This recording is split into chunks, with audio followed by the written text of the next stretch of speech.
Alam niyo, may ikukwento ako sa inyo. 6 weeks ako today. Kung i-compute, meron din kasi akong calendar. Ang ginagamit ko is yung pregnancy plus. Ayan siya. Nakalagay dito ay ako ay 5 weeks and 5 days na pregnant. So, 6 weeks. Ganun siya. And so far, yung mga nararamdaman ko is kahapon, nung gabi, mga 8 p.m., nakaramdam ako ng cramps na yun talagang parang yung nararamdaman kapag nagkakaroon ako ng period. Pag malakas na malakas yung period ko, sobrang sakit ng puson ko and nag-aalala ko kasi first time kong maramdaman yun. Actually, hindi ko na maalala kung naramdaman ko ba yun nung first trimester ko, nung pinagbubuntis ko si Prime. Pero feeling ko hindi, kasi that time is nag-work ako noon, on-site. So, talagang nagta-travel ako ng almost 3 hours papunta sa work, pauwi, ganyan. And feeling ko ang nararamdaman ko lang noon is nahihilo-hilo lang ako. Ganun lang, pero walang major na cramps. Pero kahapon, talagang naramdaman ko siya na as in, para akong magkakaroon and medyo na-bother ako kasi mataas yung pain tolerance ko. And ito din yung naramdaman ko nung nagle-labor ako kay Prime noon. 10 hours ako nag-labor noon before i-roll out na kailangan ko ng ma-CS. And talagang nagtataka din yung nurse na naka-assign sa akin kasi tinatanong niya ako, ano ma'am, kaya pa? Gusto mo na bang magpa-inject ng epidural? Sabi ko, hindi naman, kaya ko kasi mataas nga yung pain tolerance ko. And for me, siguro kung 10 out of 10 sa iba, 5/10 lang yung pain sa akin. So, nagtataka ako kasi kahapon talagang parang feeling ko 8/10 yung nararamdaman kong cramps, yung sakit sa puson ko. Yung hindi talaga ako komportable. So, nilag ko siya sa notes ko para sa susunod na pagpunta ko sa OB is ma-open up ko siya. Pero nag-research ako, alam niyo naman ako, lagi akong research muna. And nakalagay naman doon, medyo kinabahan ako kasi meron doon symptoms ng hindi nga maganda yung severe cramps. Kasi hindi ko siya masasabi na mild kasi parang 8/10 yung sakit niya. And for me, hindi naman siya gano'n na nagtagal na inabot ng oras. Mga ilang minutes lang. Pero kapag mag-change ako ng position, halimbawa naramdaman ko siya nang nakahiga ako. Pag umupo ako, medyo magla-lighten yung feeling. So, yun naman yung maganda sa naramdaman ko. Hindi naman siya yung super severe na talagang walang tigil. Pag nag-change position, ayun, naiiba naman yung pakiramdam and nagiging mild cramps lang siya. So, nag-research ako, sabi naman doon, basta as long as walang bleeding, normal naman siya. Syempre, nag-grow yung ating uterus, kung ano-anong nangyayari sa katawan natin. Talaga daw na normal ang ganong pakiramdam sa first trimester ng pregnancy. So, hindi naman ako na na-bother and nagdasal na lang ako. Sabi ko, Lord, sana normal lang to and mawala na yung pananakit, walang bleeding. Ayun, thankful naman, wala naman kahit anong bleeding or spotting. Talagang as in wala. So, I hope normal lang din talaga. Pero, i-break up ko siya sa OB ko next week pag bumalik ako. Tapos, medyo kinabahan ako kasi may nakalagay doon na yun nga kapag may kasamang bleeding, possible na miscarriage, wag naman sana. Naniniwala ako na kapag itong pregnancy na to ay pinagkaloob ni Lord, talagang si Lord ang gagawa ng way para maging smooth and maayos ang lahat. So, I trust the Lord talaga sa mga plans niya. And syempre sa akin, sa part ko is doble ingat din, kahit pa paano. And ayun, hindi naman ako natatagtag. Work from home naman ako. And today, finally rest day ko. So, hindi ako na-bother kahit na ilang oras ba? 12, 1, 2, 3, 4. So, kahit na 4 hours lang yung tulog ko. Kasi talagang eto, gising na ako nito. Hindi na ako makakabalik sa pagtulog. Actually, tinry ko nga, naka-isang oras na akong nakahiga lang, nakapikit lang, wala talaga. Hindi talaga ako makatulog. So, sabi ko, hindi, sige na, magbabangon na ako. Let's start our day. Si Prime, medyo late nakatulog. excuse me, si Prime medyo late nakatulog kaya hindi muna natin siya gigisingin. Kasi mga 10 p.m., 9:30 to 10 p.m. na siya naghihiga. Since Sunday today at may oras pa tayo before church, ito ang bonding namin mag-ina. Mag-video okay gamit ang regalo sa amin ng aming papa. Ng papa ko, regalo niya ng birthday niya. Are you excited to sing? Naka-off yung aircon namin, Mamshi, kaya bukas ang ating bintana. Yes, but Kasi I don't magsisimba kami. and I don't like any video. Yeah, okay. Okay, we So- will both sing. If it's the girls and boys, Ay, then we will sing together. yan na. But it's okay if And we open Mom's microphone too. Ay, So, ganyan lang siya. Tapos, mag-ano lang kami ng Can you- ano sa can you laptop. help me? Ay.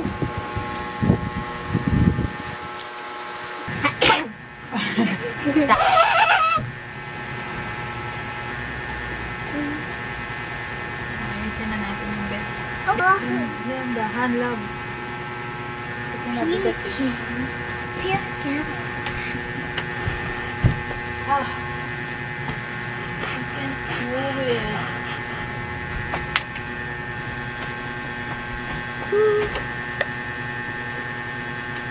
You can need me. I think I did it. Bahay na kami, guys. Prime, bihis ka muna. Bihis muna tayo. Halika, oh. Kiss Mom's thumb. Kiss Mom's thumb. Okay. I'm about to drink my medicine. First, I will do the skin color. Thank you. And then the lemon color. And then the lemon color. Pink. Oh, yeah. So, ayun, mga momshi, tayo ay uminom na ng gamot. Actually, yung binili kong gamot is pang 1 I will week get lang some muna. water. Then Then I last- eat like, oh. Hanggang bukas ko na lang siya. Can I Tapos, and ngayon, since naka-day off tayo, babawi ako ng tulog mamaya. Ay, thank you, Lord. Nakapagsimba kami. Naging maayos yung panahon. Kasi kanina umuulan-ulan, nakala ko lalakas. So, thank you, Lord. Thank God. Nakatapos kami ng mass. Kompleto kaming family na nagsimba. Yung agenda ko na dapat ma-fulfill every Sunday is complete kaming family na makapagsimba. Prime, dito ikaw kakain. So, ayun, magluluto kami later ng siguro isda, tilapia na may kalabasa at gata. Ito ang yan ang aking yan ang aking pinapanood sa Netflix, guys. So, tingnan ko lang muna yung maluluto ko sa baba. Para pag frozen yung isda, ilalabas ko lang muna. Be right back!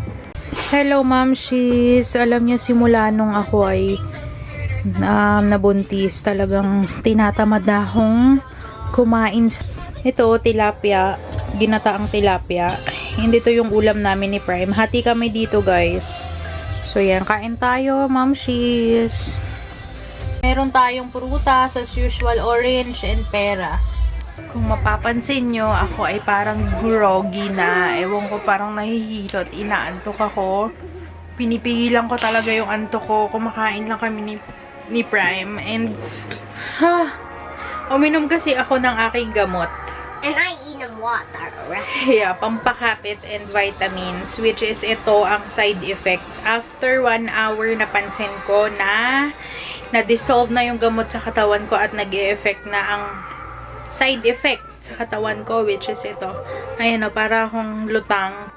Feeling ko pag tumayo ako, matutumba ako.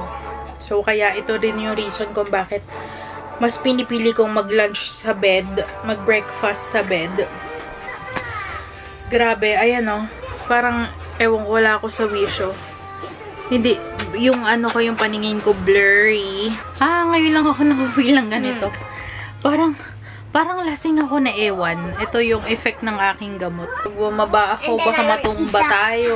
And nag-iingat na tayo. So, ayun, ayan o, grabe yung hilo ko, Mamshi. Talagang parang nadodoble yung paningin ko. Ganyan din ba kayo, guys, sa first trimester after taking meds? Oh. Ubusin mo na ha. For it to not be hot. This is it guys. Antok na ako. Kung mapapansin nyo ang mata ko, nilalaban ko na lang. Kusa na siyang pumipikit. Tulog muna ako mga mamshi. Alam nyo, nung ako ay na-pregnant, wala na ako. Parang hindi na ako super productive. Naninibago pa rin ako. Tell if it's hot or not. Okay. Ayun, sana syempre ang dalangin natin is talagang healthy pregnancy pa rin. Napakain ko na si Prime ng lunch. Ba't ka naiiyak dun sa best memory? Gugutom na ako.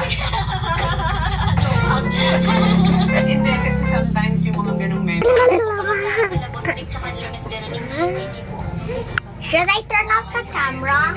Bye. Morning, Momshies! Today ay program nila Prime ng United Nations and kahapon bumili kami ng kanyang costume.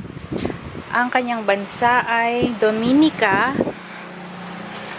Ayan, Dominica flag. Alam nyo ba, akala namin kasama yung parents sa program nilang United Nations. And todo bihis pa kami, naligo, nag-makeup akong kaunti. Para presentable naman habang nasa school ni Prime. Pero ending, hindi pala allowed ang parents. Hinatid lang namin si Prime. Tapos, umuwi na kami kaagad. Buti na picturean ko siya. Bumaba kami dun sa, halfway papunta sa school. Tapos, pinicturean ko siya ng maayos. Ayun. So, sunduin lang namin si Prime. Hinihingal ako. Anyway, magkonting chikahan lang tayo about my pregnancy. I am 6 weeks pa 7 weeks na pregnant. Bilis akong hingalin, nahihilo, ganyan. Tapos ngayon, nararamdaman ko na yung parang gusto ko isuka yung mga kinakain ko. May mga cravings ako pero random. Wala akong specific food or certain food na kinikrave. Pero kapag nakaisip ako ng pagkain, kailangan matikman ko siya agad. Tapos konting amount lang, okay na ako. Parang gusto ko naman na isuka. Gaya kanina, umorder ako sa Domino's na nag-crave lang ako sa pasta and sa pizza.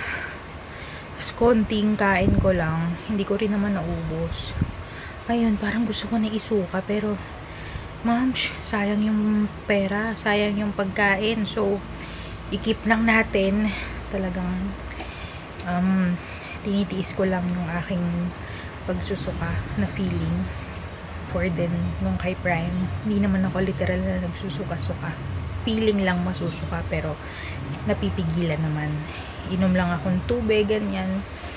Tapos, pansin ko kahit naka-aircon is para akong naiinitan pa rin. So, kapag walang aircon, kasi nga diba nagpapatay kami ng aircon sa hapon, tapos ibubuksan na namin siya umaga na. Kagaya ngayon, magi-11 AM na pero kakabukas ko lang ng aircon. Talagang init na init yung pakiramdam ko, Momshies. Na parang pawis na pawis agad ako. Dumoble yung init ng pakiramdam sa katawan na mas naging pawisin, ganun. So, I don't know kung part yun ng symptoms ng first trimester, early pregnancy. Mamaya may shift na ako guys. Wala kaming internet. Nag-load lang ako ng data para mamaya pag shift ko ng hapon. Yun nga yung isa ko pa sa gusto i-share sa inyo, Momshies. Parang iritang-irita ako sa lahat ng bagay, maliit na bagay. Talagang hindi ako, ewan ko, irita ako sa maliliit na bagay. Kahit na hindi ako, kapag iniisip ko lang sa work ko, kagaya kahapon, iba talaga yung feeling ko nung rest day ko, hindi ko siya nasulit ba. Good morning, Momshies. Wala pa rin kaming internet and may pasok na ako ngayon. Nag-load na lang ako. Grabe talaga yung internet provider namin. Sobrang pahirap. Apparently, pinuntahan siya ni Pao. Kasama niya si Prime para nga i-follow up. Kasi, ang hirap ng walang internet. Lalo na may shift kami. Parehas kami work from home. Si Prime bukas online. Ay, Diyos ko, 24 hours. Magda 24 hours nang walang internet. And sa panahon ngayon, ang hirap na nang walang internet. And na-realize ko, dapat talaga may backup internet din kami. Pero, sana gumana itong data ko. Ay, naku, ang hirap, guys. Meron akong Milo kasi naka-shift na ako today. Ayan. And, di na ako nagkakape. Time check, it's 3 p.m. Ang shift ko is 5 p.m. Pero, nag-OT ako. So, ngayon ay OT muna tayo. Wala na naman ang aking work week, guys. And sa Thursday, baka magpaalam ako mag-half day. Sana payagan ako na wag na lang pumasok.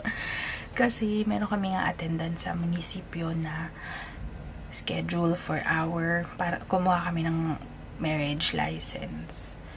And meron dong schedule na every Thursday lang. May pasok ako ng Thursday. So, papaalam ako later sa aming client na hindi ako makakapag-login agad. So, yan. Sabi, nahihilo pa rin ako. Dalangin ko lang na mas mag-improve yung aking sleeping pattern. Mas makumpleto ko, makatulog pa sana ako ng mahaba after out ko para hindi ako ganun antok. Huwag akong antokin sa shift ko kasi talagang wala akong kape na panlaban sa antok ko, mamshis. Bawal ang coffee. Morning, mamshis! Today ay second check-up ko sa aking OB. And bumubulong pa rin ako dahil hindi pa rin alam sa bahay. Pero si Prime, ayan. Kasama ko siya today. Hinihintay ko na lang mag-out si Pao. So, good luck sa akin. Ang tansya ko dito sa app ko ay ako ay 7 weeks pregnant and u-ultrasound tayo para makita kung may heartbeat na, kung may nabuo na buo na si baby, kung may pakinggan natin yung heartbeat ni baby. And so ayun, medyo kinakabahan ako pero yan, kasi nga first trimester, syempre, kabado, kasi yung last ultrasound ko, yun nga, di ba, umiinom ako ng pampakapit, kasi, yun nga, bahay bata pa lang yung nakita sa unang ultrasound ko. So, ito, after 2 weeks, ito na, magpapacheck up na ulit ako sa aking OB, tapos meron ulit akong trans V ultrasound. So, i-update ko kayo guys later.